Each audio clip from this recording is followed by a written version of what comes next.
Assalamualaikum warahmatullahi wabarakatuh. Bismillahirrahmanirrahim. Alhamdulillahilladzi waffaqa awliya'uhu lil amali bima yuhibbuhu wa yardahu. Allahumma sholli wa sallim ala sayyidina Muhammad wa ala alihi wa sahbihi wa syairi man nasarahu wa tawallahu. Amma ba'd. Jamaah Al-Fatih Channel dan sahabat YouTube yang berbahagia. Berbahagia sekali hari ini kita bertemu kembali dalam suasana yang sangat menyenangkan dan dalam keadaan sehat walafiat. Itu semua adalah nikmat Allah yang perlu kita syukuri.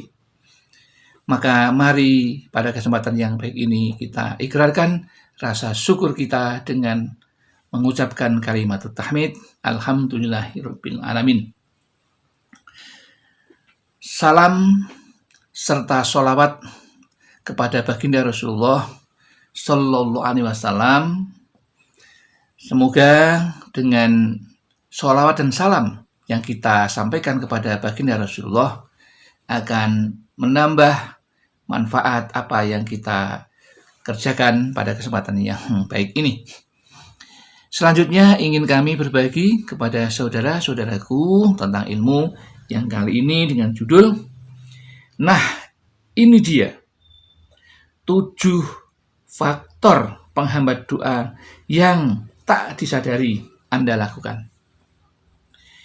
Lalu apakah itu yang kita lakukan itu? Nah, untuk itu perlu kita mencari sebuah rujukan. Ada orang mengadu kepada ahli hikmah. Katanya, kenapa doa kami tidak dikabulkan?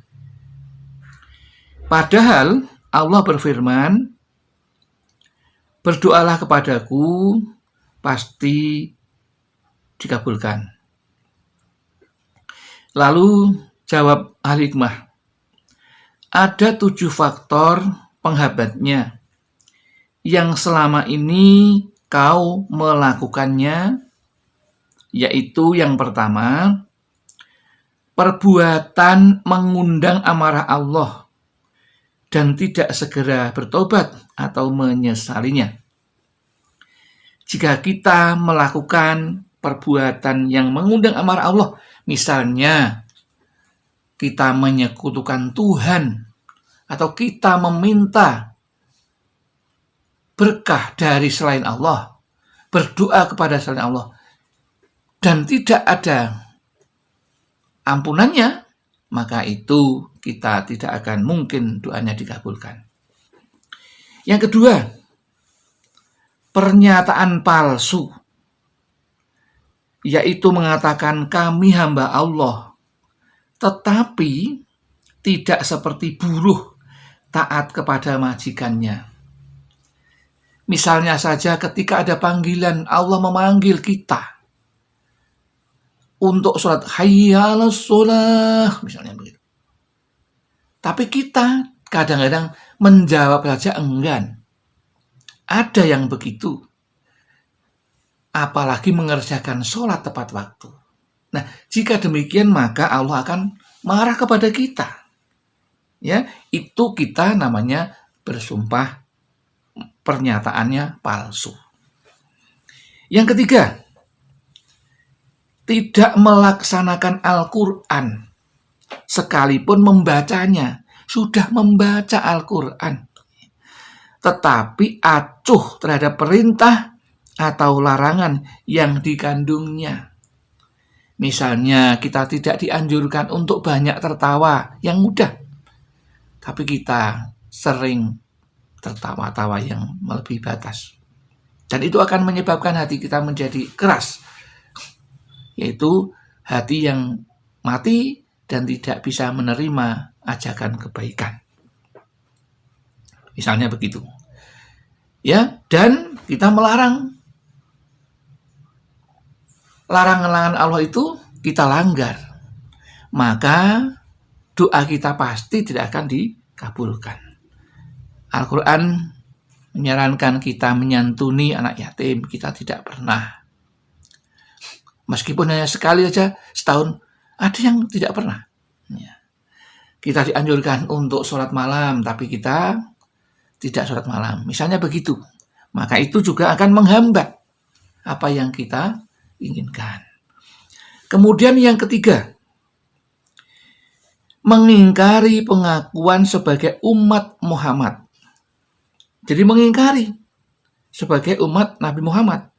Karena sunnatur Rasulullah ditinggalkan begitu saja. Sehingga tetap makan dan melanggar barang haram. Barang haram itu banyak. Ya. Misalnya nasi itu halal, tapi ketika uangnya menggunakan yang tidak halal, meskipun itu nasi halal menjadi tidak halal. Ya. Masih banyak contohnya. Ya. Kemudian yang kelima, mengerti bahwa dunia tiada harganya di sisi Allah, walau sebanyak sayap nyamuk.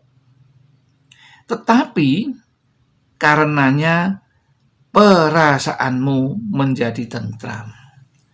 Contohnya, mempunyai jabatan yang tinggi, merasa senang, dan berbuat dolim kepada bawahannya atau orang, rakyat jelata. Tidak berbuat adil. Nah, itu akan menjadikan doa kita ditolak oleh Allah Subhanahu wa ta'ala. Kemudian yang keenam, yaitu kau mengerti bahwa dunia fana atau rusak, tetapi kau berbuat seakan-akan kekal baginya. Kembali lagi, misalnya ketika kita punya banyak harta, merasa senang, ya, tidak merasa bahwa harta kita itu tidak akan dibawa mati. Maka tidak pernah bersedekah, tidak pernah berinfak. Malah justru tanah saja sedikit untuk pelebaran jalan tidak pernah mau, bahkan marah-marah dan sebagainya.